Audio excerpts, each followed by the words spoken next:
හරි. එතකොට අපි අද කතා කරන්න යන්නේ 13 වසර කළමනාකරන ගිණුම් කරන. ඒ කියන්නේ මැනේජ්මන්ට් එකවුන්ටින්. එතකොට අද පාඩම ඇත්තම කිව්වොත් කළමනාකරන ගිණුම් කරන හැඳින්වීම.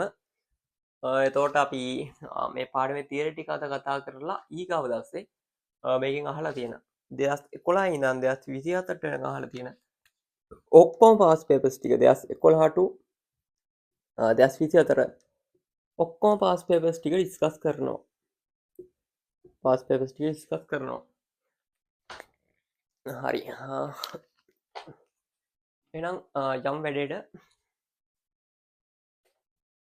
හරි කළමනාකරන ගිණුම් කරන හැඳින්වීම ටොපික් එක. කළමනාකරන ගිණුම් කරන හැඳින්වීම. අකුරු ගැතයි හිතන්න එපා. කළමනාකරන ගිණුම් කරන හැඳින්වීම.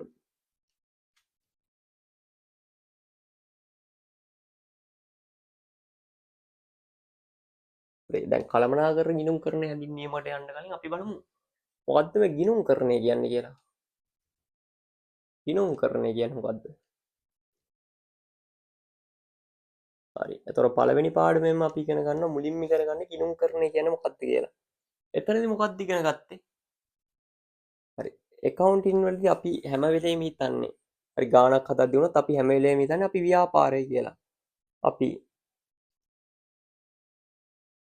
ඒ කියන්නේ අපි කවුද? ව්‍යාපාරය කියලා. ව්‍යාපාරේ පැත්තෙන් තමයි හැමතිස්සම ගාණ හදන්නේ. ව්‍යාපාරය. දැන් අපි ගැන නැත්තම් ව්‍යාපාරය කෙරේ උනන්දුවක් දක්වන පාර්ශව ඉන්නවා. උනන්දුවක් දක්වන පාර්ශව ඉන්නවා. හරි දැන් ඔයා ව්‍යාපාරය නැතුව ළමයෙක් කියලා හිතන්නකෝ. දැන් ළමයෙක් පිළිබඳ උනන්දුවක් දක්වන පාර්ශව කවුද ඉන්නේ? හරි ඒ ළමයිගේ දෙමව්පියෝ ඉන්නවා. ඒතකොට ඉස්කෝලේ ගුරුවරු ඉන්නවා. හරි. ඔය ළඟදී හම්බුන කට්ටියත් ඇති. උනන්දුවක් දක්වන පාර්ශව ඉන්නවා. උනන්දුවක් දක්වන පාර්ශව. ඒ කියන්නේ ඇල්මැති පාර්ශව කියලා කියන්නත් පුළුවන්. උනන්දුවක් දක්වන පාර්ශව. ඒතර ඇයි මේගොල්ලෝ ව්‍යාපාරය කෙරේ උනන්දුවක් දක්වන්නේ? හරි. ඇයි ඔයාගේ අම්මයි තාත්තා ඔයා ගැන උනන්දු වෙන්නේ? ඇයි ඔයාගේ ගුරුවරු ඔයා ගැන උනන්දු වෙන්නේ? අන්න ඒ වගේ මෙයාලත් ව්‍යාපාරය කෙරේ උනන්දුවක් දක්වන්නේ ඇයි? හරි. හරි. එතකොට විවිධ හේතු තියෙනවා. ඇල්මැති පාර්ශව ව්‍යාපාරය කෙරේ උනන්දුවක් දක්වන විවිධ හේතු තියෙනවා. පළවෙනි පාඩමේ කතා කරන්න ඇති මොනවද හේතු කියලා. එතකොට දැන් මෙයාලා උනන්දුවක් දක්වනවානේ. එතකොට දැන් උනන්දුවක් දක්වන්නේ මෙයාලා ව්‍යාපාරය සම්බන්ධ තීරණ ගන්න. එතකොට ඒ තීරණ ගන්න ව්‍යාපාර අපි account හදලා කරන්නේ එයාලා තීරණ ගන්න ඕන කර තොරතුරු සපයන එක. හරි. දැන් අපි මූල්‍ය තත්ත්ව ප්‍රකාශයක් හදනවා. මූල්‍ය තත්ත්ව ප්‍රකාශ හදලා ආදායම් ප්‍රකාශ හදලා අපි මේවා පබ්ලිෂ් කරන්නේ මේ ඇල්මැති පාර්ශවයන්ට තීරණ ගන්න. දැන් අපේ මූල්‍ය තත්ත්ව ප්‍රකාශය දිහා බලලා බැංකුවක් තීරණය කරනවා තවදුරටත් තාම අපේ මූල්‍ය තත්ත්වය දැන් හොඳයි. එහෙනම් මුට මේ ලෝන් එක දෙන්න ඕනේ. දැන් අපේ මූල්‍ය තත්ත්වය නරකයි. හරි ඍණ ශේෂ තියෙන්නේ. එහෙනම් ඌ තීරණය කරනවා බැංකුව තීරණය කරනවා මුට ලෝන් එකක් දෙන්න හොඳ නැහැ. අන්න දැක්කද? එතකොට ව්‍යාපාරිකයන් උනන්දුවක් දක්වන පාර්ශ්වයන්ට තීරණ ගන්න ඕන කරන කියන්නේ තීරණ ගැනීමට අවශ්‍ය අපි ඕවට කියනවා ආර්ථික තොරතුරු. ආර්ථික තොරතුරු කියලා. හරි. එතකොට ව්‍යාපාරය ගැන උනන්දුවක් දක්වන පාර්ශ්වයන්ට තීරණ ගැනීමට අවශ්‍ය ආර්ථික තොරතුරු සැපයීමේ ක්‍රියාවලිය ගිණුම්කරණය කියලා කියනවා. හරි. ඒක තේරුණාද? ඔක්කොටම කලින්.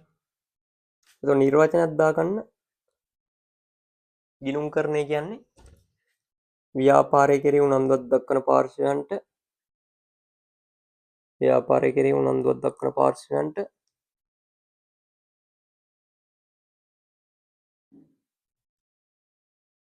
ව්‍යාපාරය කෙරෙහි උනන්දුවක් දක්වන පාර්ශ්වයන්ට තීරණ ගන්න ඕන කරන කියන්නේ තීරණ ගැනීම අවශ්‍ය. තීරණ ගැනීමට අවශ්‍ය ආර්ථික තොරතුරු සැපයීමේ ක්‍රියාවලිය. ආර්ථික තොරතුරු සැපයීමේ ක්‍රියාවලිය.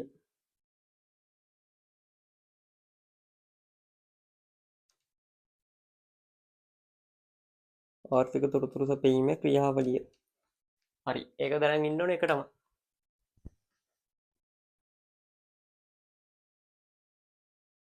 හරි. දැන් එතකොට දැන් මේ කළමනාකරන ගිණුම් කරණයක් කියලා එකක් ඉස්සරහට ඇඳුනේ කොහොමද? ඒකට යන්න වෙනවා අපිට ගිණුම් කරණයේ ප්‍රභේද. ප්‍රභේද කියන්නේ නිකන් වර්ග වගේනේ. ගිණුම් කරණයේ වර්ග කියලා හිතා ගන්නවා.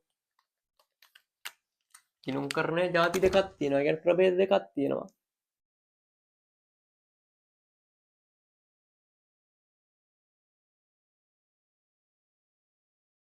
ගිණුම් කරන ප්‍රභේද දෙකක් තියෙනවා. හරි. එතකොට මොනවද දෙක? එකක් තමයි මූල්‍ය ගිණුම් කරණය. මේවා නිකන් අහලා නැති නම් නෙමෙයි මූල්‍ය ගිණුම් කරණය. අනිත් එක කළමනාකරන ගිණුම් කරණය. කළමනාකරන ගිණුම් කරණය. දැන් අපේ accounting විෂය නිර්දේශය හැදිලා තියෙන්නේ මේ මූල්‍ය ගිණුම් කරණය කියන පාඩමට. මේ මූල්‍ය ගිණුම් කරන අයිති පාඩමුයි කළමනාකරන ගිණුම් කරණයට අයිති පාඩමුයි මික්ස් වෙලා. ඒ කියන්නේ මේ ප්‍රභේද දෙකේම පාඩම් තියෙනවා. වර්ග දෙකේම පාඩම් තියෙනවා. දැන් ඒතකොට අපි අර 12 වසරේ ඉගෙන ගන්නේ. 12 වසරේ ඉගෙන ගන්නවානේ ගිණුම් කරන හැඳින්වීම. එතකොට ගිණුම් සමීකරණ. තව තිබ්බ දිත්ත සටහන්. මූලික සටහන් පොත්. ගිණුම් කර සංකල්ප. ගැළපිලි. අසම්පූර්ණ වාර්තා. ඒතර 8 නිෂ්පාදන ගිණුම්. සමිති සංවිධාන. හවුල් වෙනකන් මේ 12 වසර සම්පූර්ණ පාඩම් ටික මේ සම්පූර්ණ 12 වසර පාඩම් සෙට් එක. ඒක කළමනාකරන ගිණුම් කරණය. ඇත්තටම 12 වසර විතරක් නෙමෙයි මේ මූල්‍ය ගිණුම් කරණයට තියෙන. ඒ කියන්නේ ෆයිනෑන්ෂල් ඇකවුන්ටින් වලට තියෙන්නේ 12 වසර නෙමෙයි. 12 වසරෙන් ඉස්සරහට ගිහිල්ලා 13 වසර ගිණුම් ප්‍රමිත. ඒ වගේම 12 වෙනි පාඩම සමාගම් ගිණුම් කරණය කියන මෙන්න මේ පාඩම් දෙකක් මූල්‍ය ගිණුම් කරන පාඩම්.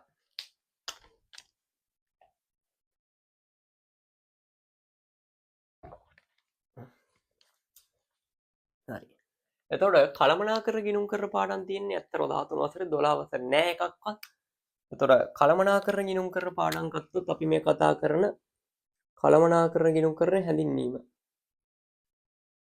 මම මේ පැත්තට ගන්න. කළමනාකර ගිණුම් කරන සංකල්ප කියලා ගමුකෝ. කළමනාකරන අචිස්. මේක 13 වෙනි පාඩම කළමනාකරන ගිණුම් කරන සංකල්ප.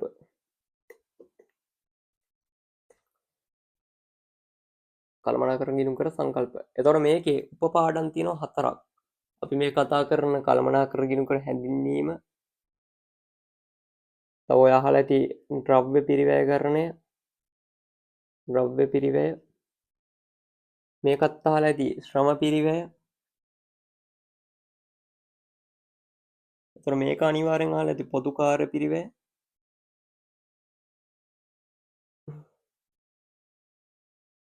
හරි. ඔන්න ඔය වගේ සබ් කොටස්, ඒ කියන්නේ උප කොටස් 4කට මේ පාඩම බෙදෙනවා. ඊට පස්සේ තියෙනවා මේ ගිණුම් කරන අනුපාත පොඩි පාඩම්. ගිණුම් කරන අනුපාත. ඊට පස්සේ මේක 14. 15 ආන්තික පිරිවැයකරණය. ආන්තික පිරිවැය. 16 තියෙනවා ආයෝජන තීරණ. මේක නම් ටිකක් ලේසි. ආයෝජන තීරණ. හරි. එතකොට ඔය ටික තමයි පාඩම් ටික. එතකොට අද අපි කතා කරන්නේ මෙන්න මේක අස්සර ගිහිල්ලා ගිණුම් කරන සංකල්ප, කළමනාකර ගිණුම් කරන සංකල්ප වල කළමනාකර ගිණුම් කරන හැඳින්වීම කියන ටික. කොටස. හරි. එහෙනම් යම් වැඩේට. දැන් මුලින්ම කළමනාකර ගිණුම් කරණය කියන එක හඳුන්වන්න දැනගෙන ඉන්න ඕනේ.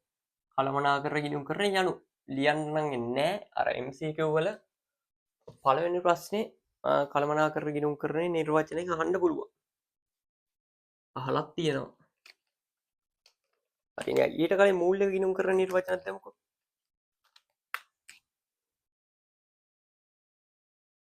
හරි. ව්‍යාපාරයේ මූල්‍ය ගිණුම් කරන නිර්වචනය ව්‍යාපාරය කෙරෙහි උනන්දුවක් දක්වන සියලු පාර්ශ්වයන්ට සියලු පාර්ශවයන්ට ව්‍යාපාරිකය උනන්දුව දක්වන සියලු පාර්ශවයන්ට තීරණ ගැනීම අවශ්‍ය මූල්‍ය තොරතුරු සැපීමේ ක්‍රියාවලිය. මූල්‍ය තොරතුරු සැපීමේ ක්‍රියාවලිය. හරි. ව්‍යාපාරය කෙරේ උනන්දුවක් දක්වන හයිලයිට් කරගන්න මේ සියලු පාර්ශවයන්ට කියන කොටස. සියලු පාර්ශවයන්ට මම වෙන පාටකින් ගන්න. මේ සියලු පාර්ශවයන්ට තීරණ ගැනීම අවශ්‍ය මූල්‍ය තොරතුරු සැපීමේ ක්‍රියාවලිය කියන්නේ මූල්‍ය ගිණුම්කරණය. හරි. දැන් ගන්නකෝ ගිණුම්කරණය අපි ඕවරෝල් කතා කරේ ආර්ථික තොරතුරු සැපීම කියන එක. එතකොට මේ ආර්ථික තොරතුරු කියන එක මූල්‍ය තොරතුරුත් ඇතුළත් වෙනවා මේකේ මූල්‍ය නොවන තොරතුරු ඇතුළත් වෙනවා. එතකොට මූල්‍ය ගිණුම්කරණයේදී සපයන්නේ මූල්‍ය තොරතුරු විතරයි. ඒතර මූල්‍ය තොරතුරු කියන්නේ මුදලින් මැනිය හැකි තොරතුරු. අපි දැන් මෙච්චර කල් හදපු ආදායම් ප්‍රකාශයේ මූල්‍ය තත්ත්ව ප්‍රකාශයේ අපි ඉදිරිපත් කරේ රුපියල් 7 වලින් එන තොරතුරුනේ. ඒකට නිකන් අර අයිතිකරුගේ වයස, කළමනාකරුගේ වයස ඒ වගේ මූල්‍ය නොවන තොරතුරු ඇතුළත් කරේ නැහැ. හැබැයි කළමනාකරණ ගිණුම්කරණය කියන්නේ කළමනාකරණ ගිණුම්කරණ නිර්වචනය. කළමනාකරුවන්ට තීරණ ගැනීම අවශ්‍ය. කළමනාකරුවන්ට මෙහෙම ලියමු කළමනාකරුවන්ට කළමනාකරණ කටයුතු සඳහා අවශ්‍ය. කළමනාකරණ කටයුතු සඳහා අවශ්‍ය.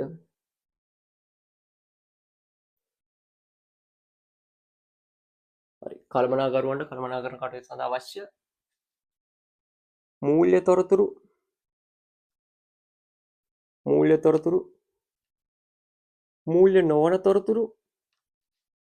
මූල්‍ය නොවන තොරතුරු ඕන් නැති මකුලක් නෑ. මූල්‍ය තොරතුරු මූල්‍ය නොවන තොරතුරු අතීත තොරතුරු වර්තමාන අනාගත මේවලිය මූල්‍ය නොවන අතීත වර්තමාන අනාගත තොරතුරු සැපීමේ ක්‍රියාවලිය.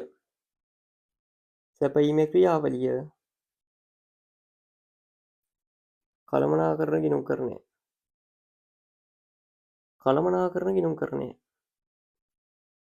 හරි. එතකොට කළමනාකරණ ගිණුම්කරණ ඩෙෆිනිෂන් එක. කළමනාකරුවන්ට කළමනාකරණ කටයුතු සඳහා අවශ්‍ය කළමනාකරණ කටයුතු මොනවාද? අර BS වල කතා කරන POLC කියලා. POLC කියන්නේ planning, organizing, leading and controlling. සැලසුම් කරණය, සංවිධානකරණය, මෙහෙයීම සහ පාලනය කරන අවශ්‍ය එයාට මූල්‍ය තොරතුරුත් ඕනේ, මූල්‍ය නොවන තොරතුරුත් ඕනේ. ඒතර අතීත තොරතුරුත් ඕනේ, අනාගත තොරතුරුත් ඕනේ, වර්තමාන තොරතුරුත් ඕනේ. හරි. කළමනාකරුවෙට ඕනේ නැති මගුලක් නැහැ. හරි. සැපීමේ ක්‍රියාවලිය කළමනාකරණය. හරි. ඩෙෆිනිෂන් එක ලියා ගන්න ලියුවේ නැත්නම් කළමනාකරුවන්ට කළමනාකරණ කටයුතු සඳහා අවශ්‍ය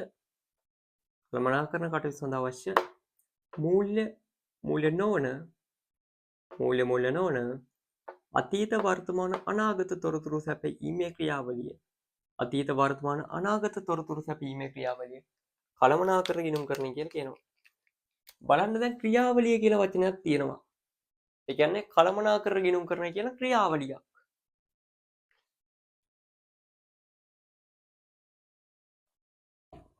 හරි. යම් කිසි process එකක්. හරි. දැන් ක්‍රියාවලියක් වෙන්න නම් හරි. ඒකට යෙදවුම් තියෙනවා. ඒ කියන්නේ input. ඒ වගේම යෙදවුම් ක්‍රියාවලියකට භාජනය කරලා නිමවුම් එළියට එනවා output. හරි. එතකොට කළමනාකරණ ක්‍රියාවලිය යෙදවුම් තියෙනවා. ක්‍රියාවලියක් තියෙනවා නිමවුම් තියෙනවා. එතකොට මේක යෙදවුම් විතර දාන්නේ ඓතිහාසික තොරතුරු. ඒතර ඓතිහාසික කියන්නේ මොනවද? පරණ. ඒ කියන්නේ අතීත තොරතුරු.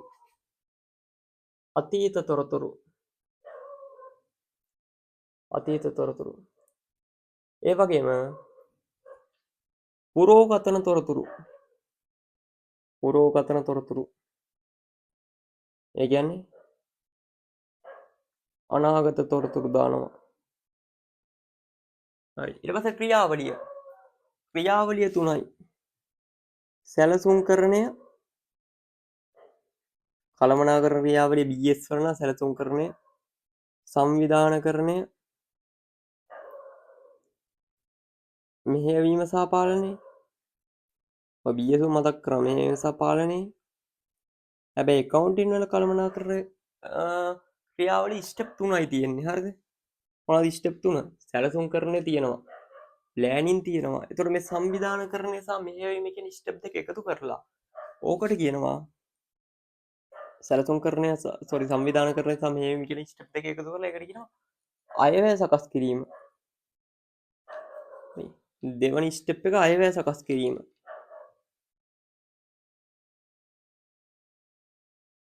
අයවැය සකස් කිරීම. හරි. එතකොට තුන්වෙනි එක සුපරපදි පාලනය. එතකොට මේක නිමවුම් විදියට එළියට එන්නේ මොනවද? අයවැය ලේඛන, අයවැය ලේඛන, ගිණුම් කරන අනුපාත ඕ අපි හදනවා. තව පොදු කාර්ය පිරිවැය එනවා එකක් පොදු කාර්ය විවරණ පත්‍රිකාව. මම පෝකා කියලා දාන්නම්. පොදු කාර්ය විවරණ පත්‍රිකාව. අය මොනවද? පොදු කාර්ය විවරණ පත්‍රිකාව. ආන්තික පිරිවැය තීරණ. ආන්තික පිරිවැය කරන තීරණ. ඊට පස්සේ ආයෝජන තීරණ. හරි. ඒතර ඔය ටික තමයි කළමනාකරන ගිණුම් කරන ක්‍රියාවලිය. කළමනාකරන ගිණුම් කරන ක්‍රියාවලිය. හරි. දැන් ඔක්කොම තනි නෝට් එකකට ගත්තා. හරි. තව එක දෙයක් කතා කරන්න තියෙනවා. මේ දෙක අතර වෙනස්කම්.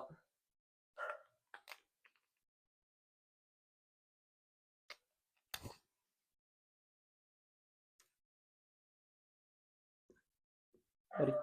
පොඩ ඉන්න මම මෙතන පේනවද බලන්න. පේනවනේ ප්‍රශ්නයක් නැහැ.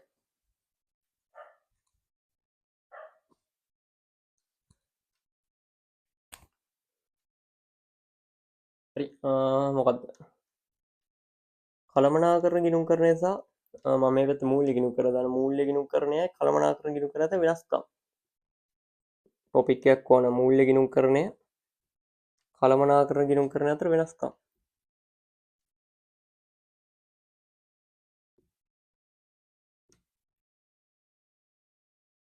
හරි.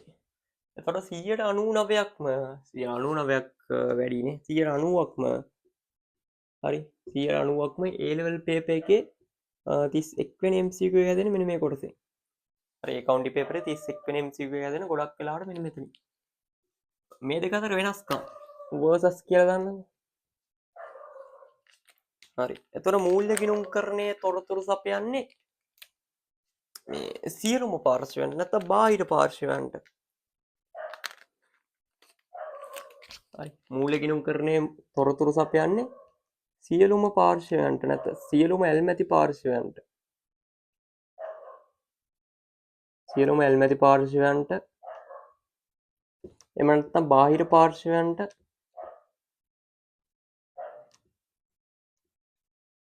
තොරතුරු සපයයි. මූල්‍ය ගිණුම් කරන කාටද තොරතුරු සපයන්නේ? සියලු ඇල්මැති පාර්ශ්වයන්ට ඒ වගේම බාහිර පාර්ශ්වයන්ට තොරතුරු සපයයි. සියලු ඇල්මැති පාර්ශ්ව කිව්වත් එකයි බාහිර පාර්ශ්ව කිව්වත් එකයි. ඒතර කළමනාකර ගිණුම් කරන තොරතුරු සපයන කළමනාකරුවන්ට පමණි. කළමනාකරුවන්ට තොරතුරු සපයයි. එතකොට මේකෙදි සපයන්නේ සත්‍ය ඓතිහාසික තොරතුරු. සත්‍ය ඓතිහාසික තොරතුරු. ඔය අතීත තොරතුරු කිව්වත් කමන්නේ. ඒතකොට මේකෙදි සපයන්නේ අනාගත පුරෝකතන තොරතුරු. සත්‍ය ඓතිහාසික තොරතුරු සපයයි. ඒතකොට කළමනාකර ගිණුම් කරන එහා පැත්තේ අනාගත පුරෝකතන තොරතුරු සපයයි.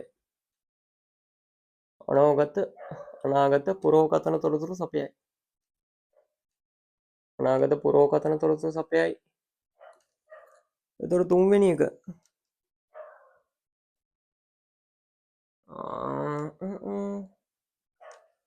ද මූල්‍ය ගිණුම් කරන කියන එක නෛතික අවශ්‍යතාවයක්. අනිවාර්යෙන් නීතිය හදන්න ඕනේ. නෛතික අවශ්‍යතාවයක් පවතී.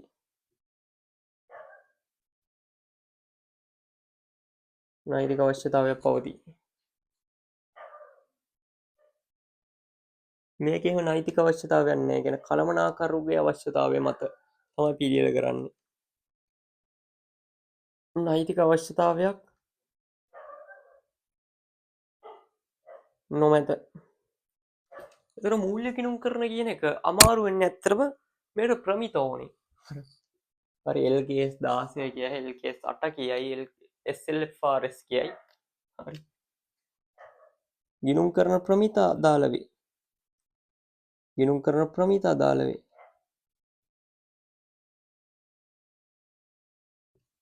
ඒතර කළමනාකරන ගිණුම් කරන්නට ගිණුම් කර ප්‍රමිත ඕනේ නැහැ. ඔය ඇදුවේ ගිණුම් කරන ප්‍රමිත අදාළ නොවේ.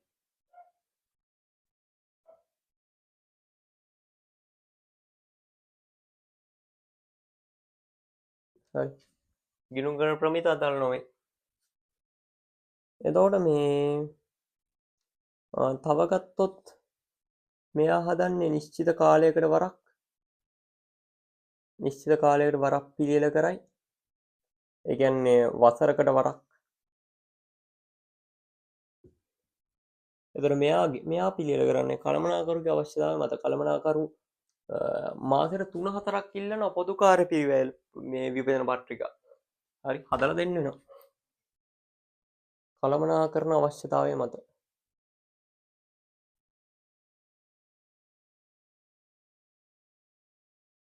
කළමනාකරන අවශ්‍යතාවය මත පිළියෙල කරයි.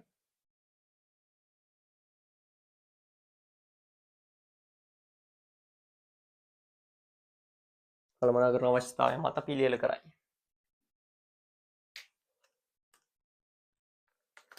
එතකොට තව මූල්‍ය ගිණුම් කරණයට කියන තව නමක් තමයි මේ පොදු පරමාර්ථ ගිණුම් කරණය. මූල්‍ය ගිණුම් කරන්න කියනවා පොදු පරමාර්ථ ගිණුම් කරණය.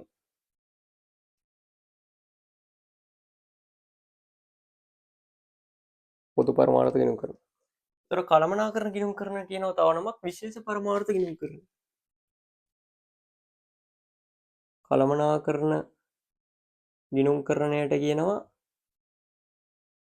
විශේෂ පරමාර්ථ ගිණුම් කරණය. විශේෂ පරමාර්ථ ගිණුම් කරණය. හරි. එතකොට ඔය ටික තමයි සම්පූර්ණ. ඒ කියන්නේ මේක තව කොටසක් තියෙනවා. අතර අපි කතා කරන්න බලාපොරොත්තු වෙන ටික. එතකොට මම පළවෙනි ඩිස්ක්‍රිප්ෂන් එකේ දාලා තියෙනවා ලින්ක් එකක්. ඒකෙන් ගිහලා ඔයාලට 2011 ඉඳන් 2024 වෙනකන් මේ උගන්වපු ටිකෙන් ආව MCQ ප්‍රශ්න ටික කරන්න පුළුවන්. හරි. MCQ ප්‍රශ්න ටික කරන්න පුළුවන්. ඒතර මෙතනින් එහා තම දශමයක් ඇවිල්ලා නැහැ. එමෙ ඇවිල්ලා තිබ්බොත් අපි ඩිස්කස් එකෙන් බලමු. එතකොට මං හිතනවා අවුලක් නැහැ. ඔයාලට ක්ලියර් අයිඩියා එකක් එන්නේ නැති කියලා.